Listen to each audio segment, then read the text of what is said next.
Firewalk Studios' upcoming 5v5 Team Hero shooter Concord looks like it is dead on arrival. The open beta, which is free to anyone, has not even achieved 2,500 concurrent players. And as I said, it is free right now. And this game will be charging, I think it's $40, maybe $50 when it releases later this year. And if they can't even get 2,500 concurrent players when it's free in its open beta, just imagine how many people are going to be playing this when it's actually charging $40 or $50. A lot less. Before we get to this, I'd like to ask you, please hit that subscribe button, hit that bell for notifications so you don't miss any of our future videos here at the Trent Report. Also, hit that like button. Let's beat the YouTube algorithm and get more people to watch this video. Wrote this up over at thatparkplace.com, and they announced that the open beta was live at 4 p.m. Eastern time on July 18th. The official Concord account on X announced that. And if we look at the Steam DB charts, the peak concurrent players only capped at 2,388 about 2 hours after the open beta went live at 6:10 p.m.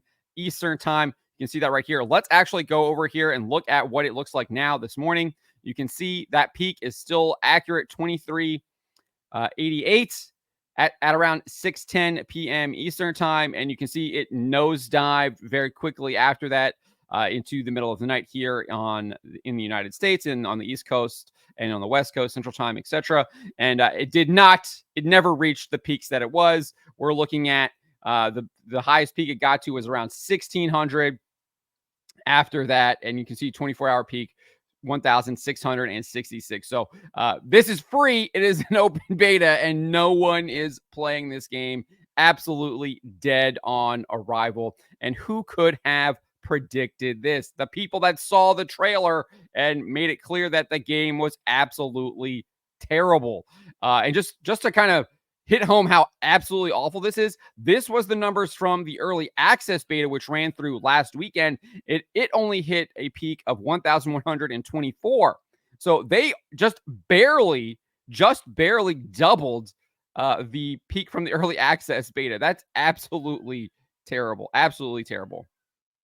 And YouTuber Endymion kind of puts the nail on the head here, puts the nail in the coffin, saying this crap is free and they can only get 2,300 players. It is dead on arrival, and I 100% concur with him. I think he puts it very well stated there.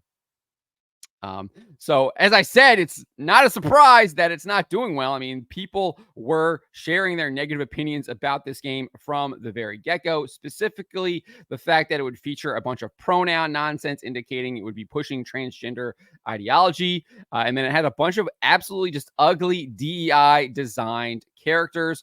And as I said, not only did they have the pronoun nonsense, but I think the director of IP, Kim Crines, heavily hinted that the game would push woke ideology through transgenderism in a bunch of cinematic vignettes that they said would release weekly. This is what she said during this PlayStation State of Play. She said, every character brings their own unique personality, skills, and wide-ranging perspectives to the crew.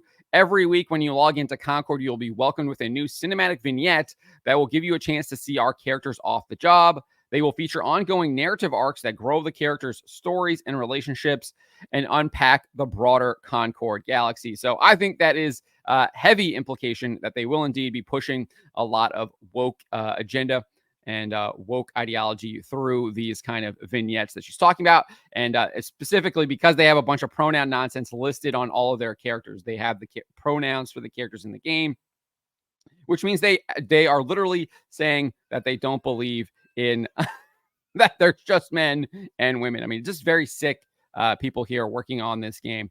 And so I'm glad to see that people are not actually playing this even when it's free in the open beta. And it heavily hints, as I said, that people will not be playing this when it actually releases, and you actually have to spend $40, $50 on it. And we saw a bunch of these people pointing this out. Cabrutus Rambo, creator of the Sweet Baby Inc. Detected Steam Curator list and DEIDetected.com. He was like, so the robot has pronouns in the next Sony game. Okay, pointing out that it's a freaking robot has pronouns. I mean, you really can't just make this stuff up. They're literally trying to push this stuff any way they can. Manga Lawyer also mocked the character design of Himari, saying, OMG, finally, literally a playable tank. You go onto the YouTube for that PlayStation State of Play presentation, and people are just torching this game. Concord looks exactly like the kind of game I will never play. A 10-second countdown for a 30-second countdown is insane. Sony, understand we want games focused on single-player narrative and not multiplayer service games. Concord equal Valorant equal Overwatch. Nothing new here. I mean, it was like that throughout that video. If you go through the comments, it's just people just roasting this game over and over and over and over again. We also found out that the lead character designer, John Wisniewski, is a woke activist. In 2020, former Bungie lead programmer Peter Kotevsky said this: thinking that all white people are unconsciously racist is the same as saying that all black people are unconsciously lazy. And Wisniewski responded, this is an oversimplification. The sentiment being expressed is that whites must acknowledge their privileged position and then actively work for equality. It will be hard and confronting work, but if we don't, we're complicit, and complicity allows systemic racism to persist. So this guy is completely indoctrinated, completely all in on the woke ideology, and he's designing the characters, and you can see it in the character designs when you play this game. They're absolutely horrendous. Like we said here, Amari is literally a playable tank, just an obese black woman. No one wants to play a character like that. It's just absolutely ridiculous. And then we had this rumor here from Grums. He said that PlayStation-owned studio, Firewalk Studios, has heard your complaints about Concord and ignored them.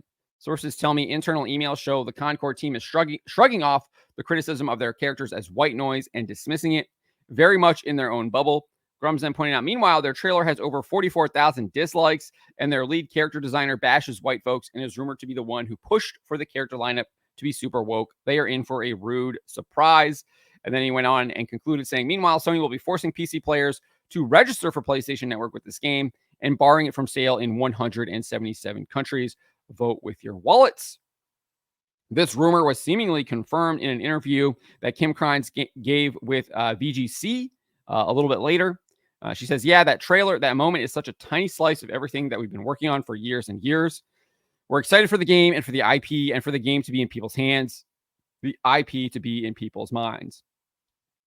The game is like literally not in anyone's hands, and it's clearly not in people's minds, given the player count numbers are absolutely atrocious. Nevertheless, she continued saying, I'm personally very excited for the IP, for folks to delve into the Galactic Guide if that is something they choose to do, for these vignettes to come out on a weekly basis. You'll start to fall in love with the depth of the characters. That's something that you learn week to week. Their personalities will unfold. Their relationships will unfold for you. Their backstories. None of that is something that you can get in a tiny little slice of it, but that's a start. There's something there. So I'm glad folks watched it. I'm glad they participated. And I can't wait for them to see more, to see everything that is there. Clearly, people are not interested in this. They do not want to see this. But something that people might be interested in is my good friend John Della Rose's upcoming graphic novel, The Hidden Emperor. It is now funding on Kickstarter. I will have the link in the description below. He's already raised over $11,000 in less than 24 hours. I really liked the first graphic novel that he put out. It was called Overmind. This is a sequel to that. It looks really, really interesting here. You can see the description or the little brief synopsis here. It says, Ayla Rin, agent of the Terran Imperium, returns to face a new sinister plot against the Imperium. Something is amiss with the Emperor of Mankind. Ayla Rin discovers he's been replaced by a clone who's intentionally sabotaging the Imperium on behalf of the evil Scorpio Alliance. But worse, the Scorpio Alliance knows she knows, and that means blackmail. Ayla is forced to find a secret super weapon that could unleash devastation on the Imperium. Fans of Valyrian, the Incal, and Saga epic science fiction comics will love The Hidden Emperor. And I absolutely loved Overmind, so I'm really looking forward to it. I have already backed this comic, and I hope that you will too. As I said, you can back it if you check out the link in the description below. But let's get back to Concord here. Ignoring the backlash will be a costly mistake. As Grums said, we have Endymion, who actually played the game. He was like, this game sucks. He played in the early access beta, so he didn't get one of the extra maps, and I think one of the gameplay styles that they did actually roll out in the open beta compared to the early access. So they added maybe like 2 two new things. But this is how he described the game after playing in early access. He says character movement feels sloppy and slow. Maps feel lifeless and boring. No character felt good to play. Customization is basic. Ugly character designs. Feels like an add-on that would be attached to a more complete game. Fights can snowball in one team's favor too easily. And then pronouns. Obviously, that is a massive negative. Overall, not impressed at all. Not sure what Sony is going for here with this, and genuinely concerned if this game will do well or flop. It's clearly going to flop, right? We already have his comments above, or that we talked about earlier. In my opinion, if they want any chance of survival in today's market, this has to be free to play at launch. $50 for what feels like a side mode in a more complete game is asking too much. Really worried about this one. We also had Dreamcast guy. He said it essentially feels like Walmart brand Overwatch. It's a hero shooter that doesn't really have any of that spark of crazy originality. I do appreciate the art style, the coloring, the way the characters look, even the environments and stuff. This has a very Guardians of the Galaxy vibe that I absolutely eat up. The problem is that this cool coat of paint doesn't actually make the game fun. He then added the balancing is just radically, ridiculously bad. There are characters that feel like they are powered up beyond the necessary amounts. It never actually feels that thrilling. It just feels like another basic match of Overwatch, something that you can just do mindlessly without any real thrills or enjoyments. I never had like a nail-biting victory or anything like that. He even commented on the lack of players, noting he had over 5-minute queues. I would assume that is probably the same, that people are probably experiencing that in the open beta, because again, we're already down to like 1,666 here, 1448. I mean, right now is only 902 people are playing. So I assume the queues are probably pretty long there. So this game is pretty much dead on arrival. You got Angry Joe here basically trashing it as well. But yeah, they should have listened. They shouldn't have embraced the woke ideology, and they're going to pay for it. And they're going to pay for it, and they're going to pay for it in a significant financial loss, and this is going to be an absolute giant loser when it releases. But those are my thoughts on this. Let me know what you guys make of this. Let me know in the comments below. Remember to always be charitable, especially to each other, but to always speak the truth.